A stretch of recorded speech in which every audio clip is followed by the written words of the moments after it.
Hello, friends. This is Dave Hurwitz, executive editor at ClassicsToday.com, here with a chat about a topic that has been concerning me recently, and I think it should concern you too. It's this. Have today's artists, or many of them, lost faith in the classics? Now, what do I mean by that? Well, let me talk about the trend I've been noticing, which I talk about constantly, and you know it too. It's this tendency to micromanage, to fiddle with the music rather than play it. And it seems to me it's happening everywhere. I mean, I noticed it most recently in that absolutely dreadful disc called something like From Afar, by Vikingur Olafsson, which was absolutely dreadful. I mean, aside from the fact that it was just, a narcissistic hog wallow of a compilation where you had to listen to everything twice, once on an upright piano, it seems that rather than play the music, the artist wants to manipulate it, to do something with it, to futz with it, to turn it into something, to draw attention only to themselves and never to the actual music. Now, look, there have always been artists who were demonstrative, shall we say, right? I mean, think of George Sifra, who messed with the text and played around with things in orchestral music, Leopold Stokowski. Hans von Bülow, the great conductor, was famous for being heavily interventionist. He would do crazy fluctuations in tempo, and he was enormously respected, for the same thing. So it's not about being interventionist per se. It's about being interventionist in a certain particular fashion. And that fashion, as I heard quite clearly in that Olafsson disc, was forget about the programming, forget about having to hear it twice, forget about all the nonsense. What about the actual playing? The actual playing is so mannered. Every single note is supposed to be imbued with significance. There's all kinds of nuance and gradations of touch, but the issue isn't whether you can do it. The issue is whether doing it serves a legitimate musical purpose, an idiomatic musical purpose, something that's consistent with what the music seems to want to express, or is it simply, a sort of Dadaist, nightmare that's going on. And we hear this now, not just with pianists, we hear it with string quartets all over the place. Today's instrumentalists are so good. They're just so talented that they can almost do anything. It's true of conductors, it's true of orchestras, it's true of soloists. And so they do. They do whatever they damn well please. And it's not even a question of whether or not the music wants that. It's a question of how can I show that I'm doing something different, something unusual, something personal. The pressure on these people, particularly with so many recordings of the standard classics, must be immense. It must be truly amazing. It's truly awesome and crazy. And it's coupled with a listening culture that tends to value difference for its own sake. That is what the period instrument movement has taught us, for example. It's not that it's authentic. It's not that it's more true to what the composer intended. It's that it sounds different. That's what justifies it. Because if it didn't, nobody would care. Why would we have, if somebody came along, let's just say they're from the period instrument movement, and I know I'm sort of digressing a little, but let's just say they showed up and said, I have discovered, according to the latest scholarship, the absolute latest scholarship, that Brahms' First Symphony, as Brahms originally heard it, sounded in no way significantly different from the way it sounds today. That's a possibility. It's really a possibility. It could quite possibly be that it sounds more like it does today than it does the way these people tell us it was supposed to have sounded. Because, there's no evidence that they're right. But beyond that, would anyone pay attention to such a person? Would anyone give that person a career absent some sort of extraordinarily quantifiable difference in the way the thing sounded? What if that person was a wonderful scholar and a really mediocre conductor, as so many period instrument people are? They're just average, mediocre musicians who never had normal careers, but they go and look at a treatise and poof, they have a career, and they make the music sound different. And their philosophy is that which is different must be correct, not because it's right, but because it's different. And that's what we're seeing also. That's just an extreme and, frankly, more honest manifestation of the same phenomenon that I'm seeing with these artists. One of the most famous singers who was doing that kind of stuff was remember, Elizabeth Schwarzkopf. She was known for being the most mannered singer that ever lived.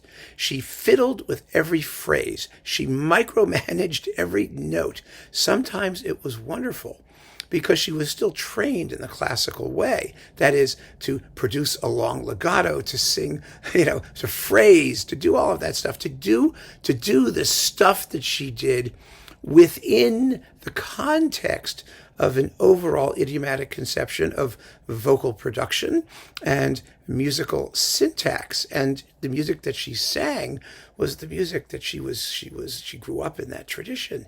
So she had the style. The way she did her own thing, well, some people like it, some people hate it, but it was recognizably within the style. Today, unfortunately, people are being encouraged to create their own style. And it doesn't have to be that way, because all these people have pedigree. They're all trained in a long, long tradition of performance. They know what to do.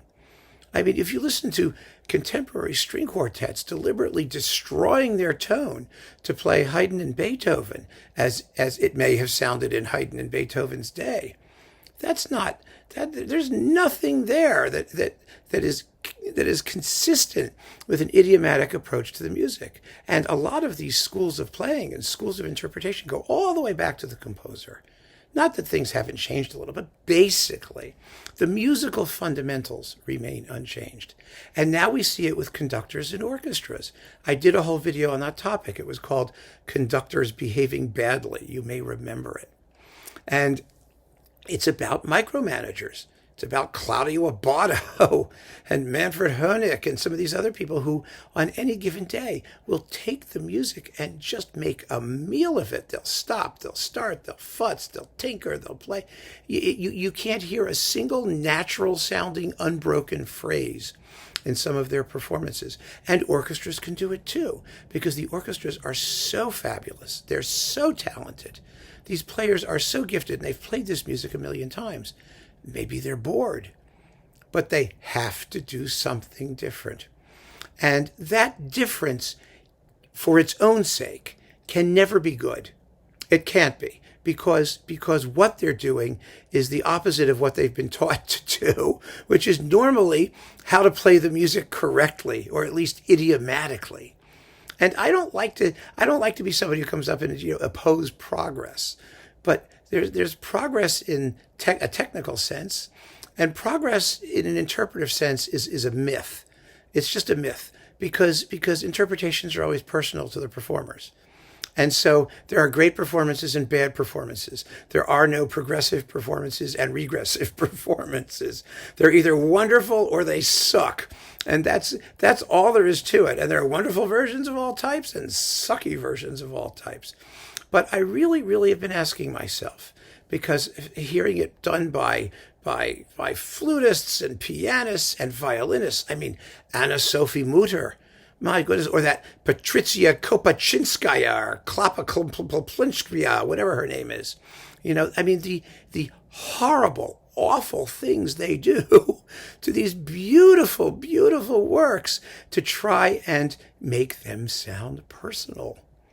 Make them sound different at all costs. Theodore Korensis, that he's another one of the prime offenders. There's no intelligence behind this, and there's marketing intelligence. There's marketing intelligence, because today's classical music industry, the biz, is entirely focused on the cult of personality, on making these people what the recording is about, not the music. Hence the need for titles. Hilary Hahn, a wonderful, wonderful violinist who just did a fabulous recording of Dvorak, Ginastera, and Sarasate. Well, it had to have a title, Eclipse. I just had a long discussion with someone about what Eclipse meant. Who cares what Eclipse means? It has nothing to do with the music, but it has to do with Hilary Hahn. And so I'm not saying that the artists are always at fault in this. It's not, some of them, if it's a great recording, they can call it, Purina Cat Chow as far as I'm concerned, If it's great music making, it's great music making. If it has a stupid title, so we ignore the title. But if it sucks and it has a title, well, then we see the triumph of marketing over music, which is what so often happens. And so it is the performer who is the focus, not the composer, not the work. And therefore the composer is encouraged, the performer is encouraged to make the music their own. And the only way to do that in works which have been recorded 175,000 times is by being perverse, by being crazy, by trying to make every single note have its own individual meaning and sound and sonority and timbre. And so ultimately, I ask myself, are they just bored with playing this music over and over again? Does it no longer interest them? Is the music itself not sufficient to inspire them to deliver a stunning first-class performance, an idiomatic performance? Does it need all of that adjustment? Or is it really just a question of insecurity? Have they lost faith in the classics? And again, I'm not trying to point fingers in the sense that I can understand how that could happen. Because if I were a conductor and I had an absolute passion for Laszlo Lajta symphonies, and I went to a label and they said to me, well, no one's going to buy Laszlo Lajta symphonies. We're not going to record that, but you can do Tchaikovsky's Fifth. Well, I may or may not care about Tchaikovsky's Fifth. And the bigger question is, there are 10,000 recordings of Tchaikovsky's Fifth. How am I going to make my Tchaikovsky's Fifth different from all of those others so that somebody will notice? Well, it's very simple. First, I write a big long liner note about how much it's meant to me. The symphony and what it means, and the cosmic oneness, and the depths of human despair, and Tchaikovsky's sexuality, and I could go through this whole thing, and I have to end with some incredible statement like the symphony takes us into the ultimate nether reaches of the beyond, of course. And then, after I write the note, we're going to call it something. We'll call it something like, I don't know, maybe something in French. French always sounds so pretentious. How about beau rivage? Well, it doesn't mean anything in particular. Nice river bank, something like that. Why not? Tchaikovsky's Fifth, beau rivage. And then we'll put my name in big letters, Hurwitz. And then somewhere at the bottom, Tchaikovsky Symphony No. 5. And then, what am I going to do to Tchaikovsky Symphony No. 5? Oh, you have no idea what I can do to Tchaikovsky Symphony No. 5. I'm going to make Leopold Stokowski look like a Toscaninian scholar, fanatic, Werktreu guy. It's going to be fast. It's going to be slow. I'm going to change all the balances around. it's going to just be insufferable. But someone is going to listen to it, especially today in the land of horrible, horrible, awful, incompetent criticism. They're going to say, I find this very interesting because it's different from all of the other Tchaikovsky Fifths. Or they're going to say, Hurwitz in this beautiful note said what it meant to him, and you can hear that oozing from every pore of the interpretation. It's just, it'll get praise somewhere, this being the internet, and the PR machine of the record label or whoever they are will go to work, or the artist trying to promote and push and talk about how wonderful it is, and people who will accept it. They'll download it, not really caring who's doing it, because they just want some music, and they'll listen to it and they'll say, okay, it sounds nice. It's nice. It's interesting. It's different. It's nice. And that's how you get it. And the artist in question may have had no feeling for the music whatsoever, no interest in it whatsoever. Or if they did, it's even worse. They may love it, but they're afraid that the 450 billionth recording of it just isn't going to matter. And so they have to do something obvious, something crude, something crass, something perverse, to make sure that their version becomes, gets noticed. I mean, Roger Norrington built an entire career on that, on just changing the sound of the orchestra by telling the string section that they couldn't use vibrato. He knows he's wrong. He knows it's all BS. But he's exactly like, the election deniers. They know it's nonsense, but they refuse to admit it because his career is based on not admitting it. And just by doing that simple thing, everybody talks about the Norrington sound, Norrington this, Norrington that. Nobody bothers to ask, is the interpretation any good? Never mind the vibrato thing. Does he know what he's doing elsewhere? What about the other 50 billion things that go into an interpretation? This is, at its essence, at its very essence, a cult of the obvious.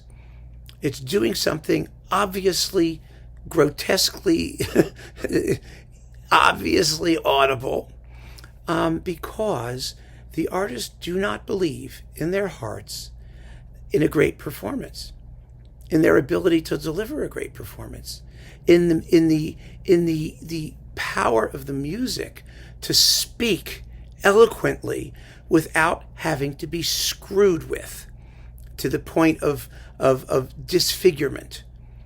I mean, there is no such thing. I am not an apostle of the score, everything just what the composer wrote. I'm not. There's no such thing as that.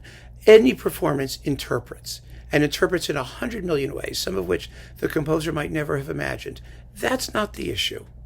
The issue is whether or not the performance reveals confidence that the music played within certain, however broad, parameters that the composer might have written or imagined is going to get the job done.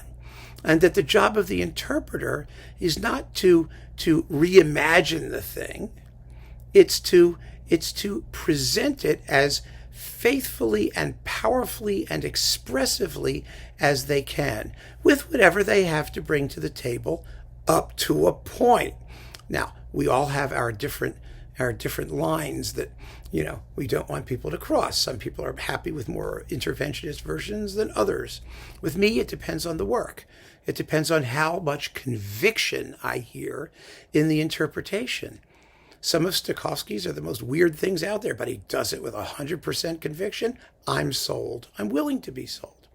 I'm willing to give artists a chance to be artists a chance to do anything they want.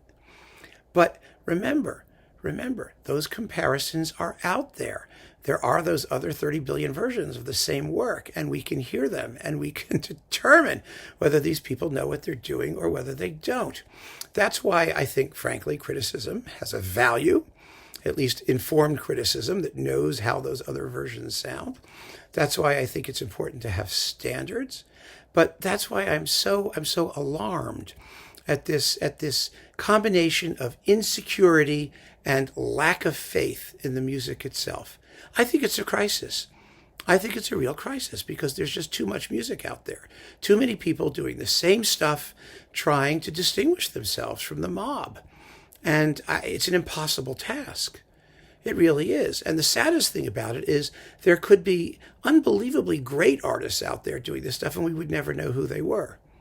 Because you think for 1 minute that there's any consensus about what constitutes a great performance, or there's a community of informed listenership that's going to identify who these great artists are and promote them ceaselessly? There's nobody to make that decision anymore, unfortunately. The democratization of the arts has its advantages and its disadvantages, but one of its disadvantages is that we are oversupplied with bland, technically superb interpretations on the one hand, and demented, technically superb interpretations on the other.